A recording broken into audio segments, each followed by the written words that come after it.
السلام عليكم أصدقائي تلاميذ الأعزاء، مرحبا بكم في درس جديد من دروس تعلم اللغة الفرنسية بالنسبة للتلاميذ أو الطلبة.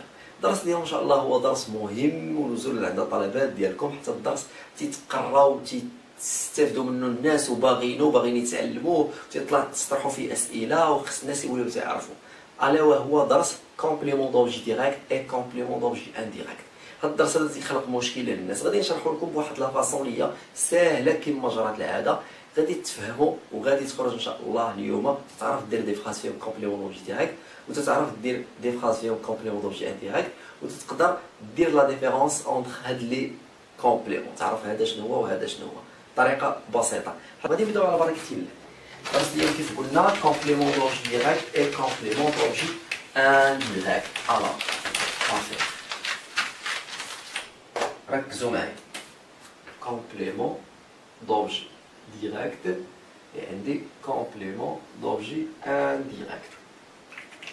كومبليمون دوبجي ديريكت تنرمزو له بالسي او دي، هذا تنرمزو له سي او اي. بارفي. حنا تنعرفوا بان في اللغه الفرنسيه من اكثر الجمل استعمالا هما لا فراز اللي تيكون فيها ان فيرب، يعني الجمله الفعليه. هاد لا فراز هذه تتكون مكونه في الاصل في اغلب الاحيان من 3 كومبوزون اسونسيال: sujet après le verbe et ensuite يكون عندي الكومبليمون. مزيان. sujet تنقدروا نعرفوا سواء يكون نو ولا برونون. sujet بطبيعه الحال. verbe يقدر يكون عندي لي زوكسيليار être ولا avoir، يقدر عندي لي verbe pronominaux لي se laver se coucher etc. يقدر يكون عندي لي 3 groupes soit premier groupe ou bien deuxième groupe ولا troisième groupe. يقدروا يجيوني هاد لي فيرب هادو. تندوزو للكومبليمون واللي هو داير عليه الفيلم كيف تنقولوا في هاد الحصه هادي. الكومبليمون يقدر يجوني جوج ديال الانواع، يقدر يكون عندي سوا كومبليمون دوبجي ديريكت او بيان يقدر يكون عندي كومبليمون دوبجي انديريكت. الوغ انا شنو خصني نولي نعرف هذيك لا فراز اللي عندي واش فيها كومبليمون دوبجي ديريكت او بيان كومبليمون دوبجي انديريكت، وخصني ندير لا ديفيرونس بين هذه وهذه، ونولي تنعرف وقتاش نستعمل هذه ووقتاش نستعمل هذه. حيت هادو كاين اللي غادي يحسبوا راه تنحبسوا غير حتى هنا، نو، حيت هنا كاينين هذيك لي كومبليمون دوبجي ديريكت او بيان لي كومبليمون دوبجي انديريكت مرتبطين بواحد الحاجه سميتها لي برونون، حيت كاينين واحد ضمائر الفاعل، ضمائر المفعول به. هاد الضمائر المفعول به تسموا لي برونون كومبليمون دوبجي ديريكت او بيان لي برونون كومبليمون دوبجي انديريكت. الوغ بور ايفيتي لا ريبيتيسيون اون يوتيليز لي برونون. باش نيتيليزي هذيك لي برونون خصني نعرف واش هذا برونون كومبليمون ديريكت ندير معاه لي برونون اللي تيمشيو معاه، ولا برونون كومبليمون ولا هذا كومبليمون دوبجي انديريكت ندير معاه لي برونون اللي تيمشيو معاه. يعني مهم هذا الدرس بزاف. نبداو على بركه الله، ركز معايا. غادي نبداو بالشرح. اول حاجه كومبليمون دوبجي ديريكت اللي هو ساهل بزاف. الوغ نبدا كومبليمون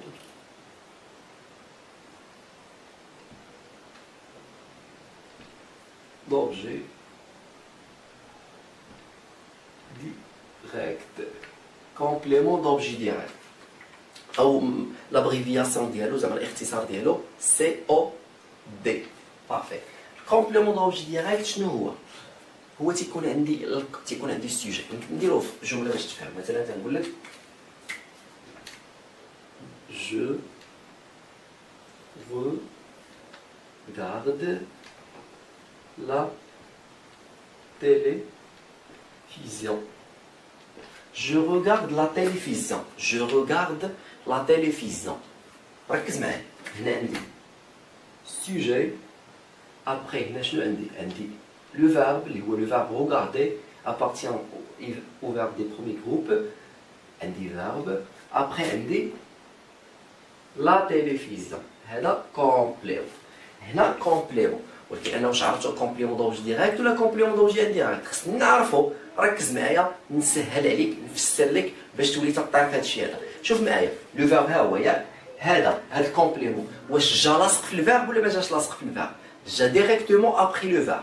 جا ديريكتومون زعما جا مباشره من بعد لو فيرب، من بعد الفعل. فاش تيكون عندي الكومبليمون فيان ديريكتومون ابخي لو فيرب on dit que c'est un complément d'objet indirect. C'est un complément d'objet direct. Alors هذا مفعول به مباشر. علاش مباشر؟ تسمع مفعول به مباشر لانه ياتي مباشره وراء الفعل. سبقنا الفعل هو جا وراه مباشره. سبقنا تسميوه complément d'objet direct vient directement après le verbe. شتو هنا ما كاين حتى شي حاجه. هنا بواحد الطريقه اخرى هنا ما كاينش واحد الكلمه اللي سميتها بوزيسيون، ما كاينش بريبوزيسيون، ما كاينش حرف جر. هذا هو الفرق. فاش يكون عندي لو فيرب الكومبليمون تيجي وراء المباشره، مباشره وراء الفعل وما تيكونش حرف جر، تنقولوا كومبليمون دوبجي ديريكت. صعيب؟ ما صعيبش، نتمنى انكم تكونوا فهمتوا. تنظن بان هادشي كلشي غادي يفهموا كيف ما كان النيو ديالو، دري صغير كبير راجل كلشي غادي يفهم ان شاء الله. غادي ندوزو للكومبليمون دوبجي انديريكت. الوغ بارفي، تنتمنى يكون تيبان هادشي يبان لكم. كومبليمون دوبجي انديريكت. بارفي، حاولوا نتوما تقيدوا كومبليمون دوبجي انديريكت.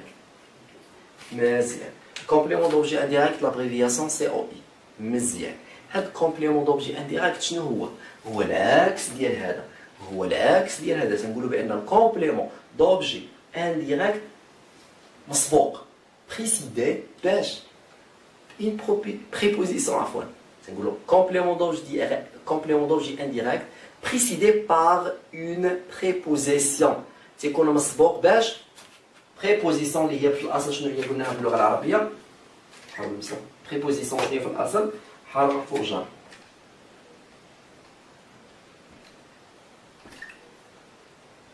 حرف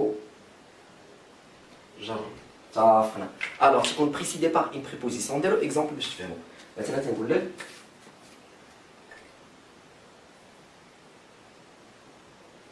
il pense à مثلا نقولوا انا je pense à toi. Je pense à toi. أنا أفكر فيك. أنا أفكر فيك. نديرو une autre phrase. مثلا عاوتاني تنقول لك جملة شهيرة. Je vais نديرو بلا أحد درتها هنا. مثلا je vais chez mes cousins. chez mes cousins. أنا ذاهب عند أبناء عمي. كوزان ابن عمي. مي كوزان ابناء عمي. اتفقنا؟ الوغ ركز معايا. هنا شنو؟ هنا عندي سوجي. ها هو سوجي. هنا عندي لو فيرب اللي هو بونسي تيتم المجموعة الثانية، المجموعة الأولى. هنا عندي توا. هذا كومبليمون. كاينة ولا ما كايناش؟ ولكن عندي قبل منه واحد شنو هي؟ بريبو سيتادير بريبوزيسيون. مزيان. ندوزو لهاد الفراز عاوتاني. عندي السوجي، عندي لو فيرب اللي هو لو فيرب الي ياك تيتم المجموعة الثالثة. عندي هنا كومبليمون. هاهو مي كوزا، حيت هاد مي هادي غير ادجيكتيف بوسيسيف. اتفقنا؟ الوغ هنا كومبليمون، ولكن باش مسبوق بشي. شنو هي؟ بريبو سيتادير بريبوزيسيون. بريبوزيسيون يعني تنقولو كومبليمون دوبجي انديريكت. علاش كومبليمون دوبجي انديريكت؟ حيت بريسيدي باغ اون بريبوزيسيون مسبوق بحرف جر. اتفقنا؟ مسبوق بحرف جر. تنقول بانه كومبليمون دوبجي انديريكت. يعني ماشي شي حاجه اللي صعيبه. الحروف جر بحالاش؟ كاين افيك اكسون بطبيعه الحال، كاين شي، كاين افيك، كاين دو، كاين بوغ، كاينين بزاف. هادو سو سون دي بريبوزيسيون. هذا درس بوحدو نقدروا نشرحوه من بعد زعما لاحقا. درس ديجا شرحته في القناه الاولى ديالي، يعني تقدروا تستافدوا منه. يعني خصك دابا انت دير لا ديفيرونس بين ولا ديفيرونسيي اونتر complément d'objet direct et le complément d'objet indirect. Le complément d'objet direct vient directement après le verbe. Par contre, le complément d'objet indirect précédé par une préposition. مزيان. دابا مزيان ولا ماشي مزيان؟ مزيان بارفي. كاينه طريقه اخرى باش نديرو نعرفو، هي تنطرحوا واحد السؤال. مثلا تنقول لك مثلا هنا تنطرحوا السؤال بواحد الاداه يا اما كوا عفوا. تنطرحوا السؤال بواحد الاداه. هما جوج ديال الادوات هنا نشوفوهم كاع. كوا ولا كي. يعني نقدروا نطرحوا بهذه ولا نطرحوا بهذه. تنقول لك كوا. مثلا تنقول لك مثلا انا هنا قلنا جو ريغارد لا تيليفزيون. شي واحد غادي يسولني غادي يقول لي tu regardes quoi ماذا تشاهد؟ غادي نقول له جو ريغارد لا تيليفزيون. اتفقنا؟ مزيان. ركز معايا. هنا ما تيكونوش عندي كوا ولا كي. هنا تيكون عندي ركز بحالهم تقريبا. تنقولوا كوا او بيان كي. اتفقنا؟ هانتوما مثلا هنا عندي شخص، ما غاديش نقولوا هنا عندي شخص ما غاديش نقولوا كي. هانتوما علاش ما غاديش نقول لك tu penses كي، tu penses كي، غادي نقول لك tu penses à qui، tu penses à qui، تنقول لك je pense à toi. تفكر في من، à qui في من، حتى ديك كي من، في هي ا، في من. tu penses à qui، اتفقنا؟ tu penses à qui، je pense à toi، اتفقنا؟ مثلا هنا tu vas chez qui، tu vas chez qui، je vais chez mes cousins. اتفقنا ولا ما اتفقناش؟ يعني هادو حويجات اللي خصكم تعقلوا عليهم عندكم بزاف. يعني هنا في الكومبليمون دوبجي ديريكت باش نعرفوه نقدر نسول بكوا ولا بكي. الا كان شخص تنسول بكي، كان مثلا هنايا كان شيء تنسولو كوا. باغ كونطخ هنايا تنسول باكوا ولا باكي. اتفقنا؟ ولا نقدروا نقولوه بوركوا ولا بور كي، افيك كوا افيك كي، على حساب هاد لي بروبوزيسيون اللي تيكونوا عندي هنا. اتفقنا ولا متفقناش؟ تنتمنى ان الدرس ديال اليوم يكون نال الاعجاب ديالكم، تنتمنى انكم تفهموه حيت مهم بزاف ومن بين اكثر الدروس اللي تيبحثوا عليهم الطلبه. تنتمنى انني كنت وفقت في الشرح ديالو وبسطت لكم بواحد لا فاصون هي سامبل وافيكاس. معكم من زيت الى امل، نلقاكم في فيديوهات جديده ودروس جديده. نقول لكم السلام عليكم.